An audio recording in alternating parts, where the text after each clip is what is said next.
ఈ వారం రోజుల వ్యవధిలో విజయసాయిరెడ్డి గతంలో వారం రోజుల పాటు ఎండోమెంట్ శాఖ రాష్ట్రం మొత్తం కూడాను ఒక సంచలనమైంది. దాంట్లో మీ ఎంప్లాయీ ఎండోమెంట్లో ఎంప్లాయీగా ఉన్నటువంటి శాంతి మీద శాఖాపరమైనటువంటి విచారణ ఏమైనా చేపట్టారా? ఎటువంటి చర్యలు ఏమైనా ఉండబోతున్నాయి? నివేదిక కూడా మీ వద్దకు వచ్చినటువంటి నివేదికలో ఏ అంశాలు ఉన్నాయి?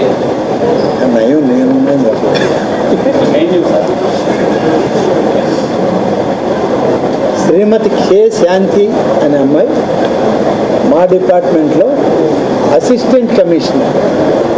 ఆమె ఇవాళ సస్పెన్షన్లో ఉంది.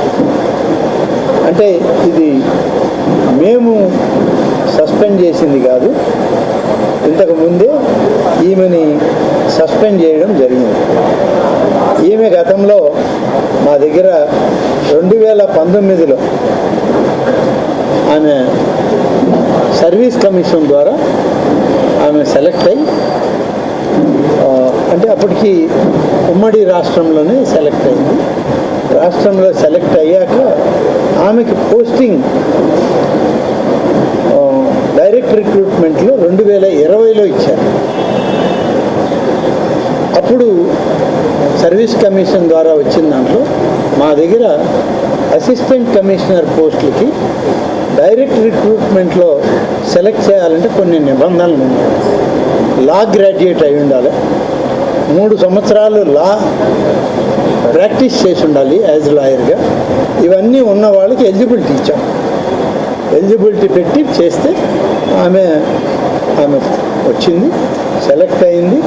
సెలెక్ట్ అయిన తర్వాత 3 మాసాలు ట్రైనింగ్ అయింది. ట్రైనింగ్ అయిన తర్వాత ఆమె సెలెక్షన్ కూడా షెడ్యూల్ ట్రైబ్ కమ్యూనిటీలో ఆ కేడర్లో సెలెక్ట్ అయింది. ఈమె రాయలసీమకి చెందిన కర్నూలు జిల్లాకి నంద్యాల ప్రాంతంలో ఉన్న ఎరుకుల బై క్యాస్ట్ రాజ్యాంగంలో ఉన్నటువంటి నిబంధనల మేరకు కలెక్టర్ సర్టిఫికేట్ అన్నీ ఉన్నాయి. దాన్ని బేస్ చేసుకొని ఆమెకి అది ఇవ్వడం జరిగింది. 3 మాసాలు ట్రైనింగ్ పూర్తయిన తర్వాత ఆమెకి విశాఖపట్నంలో ఆమెకి పోస్టింగ్ ఇచ్చాం. 21/4/2020లో assistant commissioner posting, direct posting.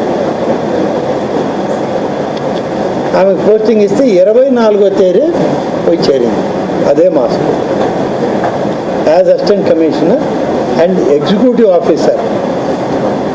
చేరినప్పుడు ఒక ఆలయం ఆసిలిమిట్ట అనేటువంటి ప్రాంతంలో శ్రీ సంపత్ వినాయకర్ ఆలయంలో మొదటి పోస్టింగ్. అది ఏసీ క్యాడర్ టెంపుల్.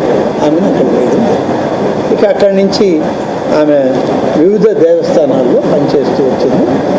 ఎక్కువ సమయం విశాఖపట్నంలోనే చేసింది. తర్వాత శ్రీ ఎర్నిమాంబ అమ్మవారి దేవస్థానం, జ్ఞానపురం, విశాఖపట్నం. తర్వాత కొంతకాలం కనక మహాలక్ష్మి అమ్మవారి దేవస్థానం, గురుజుపేట, ఇలాంటి ఆలయాల్లో ఆమె ఈవోగా ఉంటూ వచ్చింది. Assistant commissioner and executive officer Venugopala Swamy వారి దేవస్థానం, నేమాలి, ఎన్టీఆర్ డిస్టిక్లో కూడా పనిచేసింది. తర్వాత అడిషనల్ ఛార్జ్గా ఉండడం జరిగింది. ఆ తర్వాత తను కృష్ణా జిల్లాలో ఎండోమెంట్ ఆఫీసర్గా ఎన్టీఆర్ జిల్లాలో పనిచేయడం జరిగింది.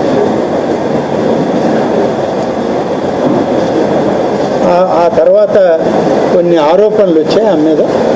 ఆరోపణలు వస్తే దీని మీద మా అడిషనల్ కమిషనర్ ర్యాంక్ అధికారులు ఆమె మీద ఎంక్వైరీ చేశారు. ఎంక్వైరీ చేసిన తర్వాత ఆమె ఏదైతే తప్పులు జరిగాయని నిర్ధారణ అయిందో ఆ నిర్ధారణ పైన ఆమెని సస్పెండ్ చేయడం జరిగింది. ఆమె సస్పెండ్ చేసింది 2/7/2024లో సస్పెన్షన్ ఆర్డర్స్ ఇచ్చాం. ఆమె సూపర్విజన్ బాగలేదని, జరిగిన అవినీతిలో తప్పులు ఉన్నాయని, పొరపాట్లు చేసిందని, అడ్మినిస్ట్రేషన్లో కూడా ఆమె సరిగా పనిచేయలేదని అనేక ఆరోపణల మీద డిపార్ట్మెంట్లో ఎంక్వైరీ చేశారు. డిపార్ట్మెంటల్ ఎంక్వైరీలో ఈమె తప్పు చేసిందని తేలింది. అయితే మేము సస్పెండ్ చేశాం. అయితే ఆమె దురదృష్టం సస్పెండ్ చేసే టైంకి తెలుగుదేశం ప్రభుత్వం అధికారంలో వచ్చింది. వైసీపీ ప్రభుత్వం ఉంటే అది జరిగి ఉండదేమో నాకు తెలియదు. చాలా విస్తృతమైనటువంటి ఆమెకి పొలిటికల్ సంబంధాలు ఉన్నాయి. అది రాజకీయపరమైన సంబంధాలని అంటాను తప్ప నేను వేరే అనలేను, ఒక మహిళ కాబట్టి. కానీ మీడియాలో చాలా రకాలు వస్తున్నాయి, వాటన్నిటినీ నేను చెప్పగలిగింది కాదుగా. కానీ మా దగ్గర అనేక ఎంక్వైరీ రిపోర్ట్లు ఉన్నాయి ఆమె మీద. అన్నింటిలో తను తప్పు చేసిందనే ఉంది. దాని మీదే ఆమె దాదాపుగా 4-5 దేవస్థానాల్లో ఆమె సమయంలోనే ఎగ్జిక్యూటివ్ ఆఫీసర్గా చాలా అవినీతికి మార్గాల్ని అన్వేషించింది అని ఆమెని మేము ఇప్పుడు సస్పెన్షన్లో పెట్టాం. కానీ ఇంకొకటి 2 విషయాలు ఏంటంటే, ఆమె విల్లా కొనుక్కోవాలని మా కమిషనర్ పర్మిషన్ పెట్టింది. ఆమె ఎవరైనా ప్రభుత్వ అధికారి తాము ఒక ఆస్తి కొనుగోలు చేయాలంటే వాళ్ళు ఏ ఆస్తి కొనుగోలు చేస్తారో పెట్టాలి. అంటే వాళ్ళు ఉన్నటువంటి జీతం అవన్నీ క్యాలిక్యులేట్ చేసి దానికి ఈక్వల్గా ఆమె ఆస్తి కొనుగోలు చేసుకోవచ్చు, మాకేం అభ్యంతరం లేదు. కానీ పర్మిషన్ ఉండాలి. కానీ ఆమె ఒక విల్లా కొనుగోలు చేయాలని పర్మిషన్ పెట్టింది. ఆ విల్లాకి మా కమిషనర్ పర్మిషన్ ఇవ్వాలి. తర్వాత మళ్ళీ ఒక అపార్ట్మెంట్ కొనుక్కోవడానికి పర్మిషన్ అడిగితే దానికి ఆమె శాలరీ ప్రొవిజన్లో ఉంది కాబట్టి ఆమెకు ప్రొవిజన్లో మేము పర్మిషన్ ఇచ్చినట్టు నాకు ఆఫీసర్లు ఇచ్చిన సమాచారం. నాకేం రిటర్న్ కలిగిందే ఆఫీసర్లు ఇచ్చిన సమాచారం. ఆమెకు ఒక కారు హోదా ఉంది. ఆమె చెప్పింది పాపం, నేనేమి ఫ్లాట్ కొనుక్కోకూడదా అన్నది, కారు కొనుక్కోకూడదా అన్నది, నేను ఉన్నదాన్నేనయ్యా లేని దాన్ని కాదు. నేను లాయర్గా చాలా మంచి ప్రాక్టీస్ వదులుకొని 54,000 జీతానికి వచ్చానని చెప్పింది. అన్నీ ఆమె చెప్పింది. కాబట్టి పెద్దగా ఇంకా ఆమె వ్యక్తిగత విషయాలని నేను విశ్లేషించగా ప్రభుత్వంలో మాత్రం ఆమె తప్పుల్ని గుర్తించే ఆమెను సస్పెండ్ చేసింది. మా దగ్గర రికార్డు లేదు.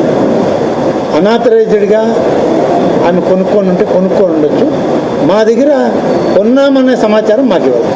1,60,60,000 రూపాయల డబ్బులు నగదు ఆమె భర్త తీసుకొచ్చాను స్వయంగా మీడియా ముఖంగా చెప్పారు. ఆమె చెప్తేనే తీసుకొచ్చాను, ఆమె పలానా దగ్గర నుంచి తీసుకురామంటే తీసుకొచ్చాను పోయి దీని మీద విచారణ చేశారు. ఇది ఇంకా ప్రభుత్వ పరిధిలో ఉంటుంది. అయితే ఇప్పటి వరకు జరిగేదంతా ప్రైవేట్ కార్యక్రమంగానే ఉంది. భార్యాభర్తలు, ట్విట్టర్ తాతయ్య, తర్వాత ఇంకొక ప్రభుత్వ రెవెన్యూ వకీలు, ప్రభుత్వ రెవెన్యూ శాఖకి వకీలు ఈ సుభాష్ రెడ్డి అని ఆయన విజయసాయి రెడ్డికి ఆయన అనుంగు సహచరుడు, లేకుంటే అనుంగు కార్యకర్త, లేకుంటే నాయకుడు. ఎందుకంటే ఆయనది ఈ ఊరు కాదు, ఆయన కర్నూలు దగ్గరే ఏదో ఊరు సుభాష్ రెడ్డిది.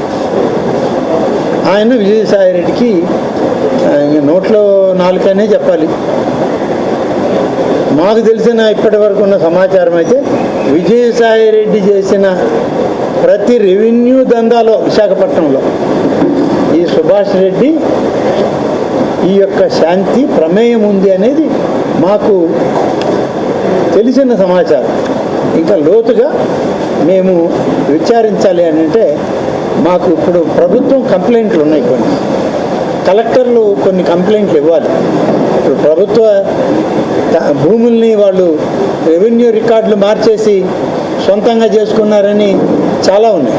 ఎండోమెంట్ భూములు కూడా మేము ఇప్పుడు అవి కూడా తీస్తున్నాం. గడిచిన 2 సంవత్సరాల్లో లేదా 3 సంవత్సరాల్లో ఈ సుభాష్ రెడ్డి రెవెన్యూ జీపీగా వచ్చినప్పటి నుంచి, గవర్నమెంట్ ప్లేడర్ అయినప్పటి నుంచి ఈ శాంతి విజయసాయి రెడ్డికి దగ్గరై, లేకుంటే ఆయన పిలిస్తే పోయిన అధికారిగా విశాఖపట్నంలో ఉన్నప్పటి నుంచి గడిచిన 3-4 సంవత్సరాల సమయం ఇది. 3-4 సంవత్సరాల్లో ఎండోమెంట్ భూములకి ఎవరెవరికి ఎన్ఓసి ఇచ్చారు, ఎవరెవరికి భూముల్ని అమ్ముకోవడానికి పర్మిషన్లు ఇచ్చారు.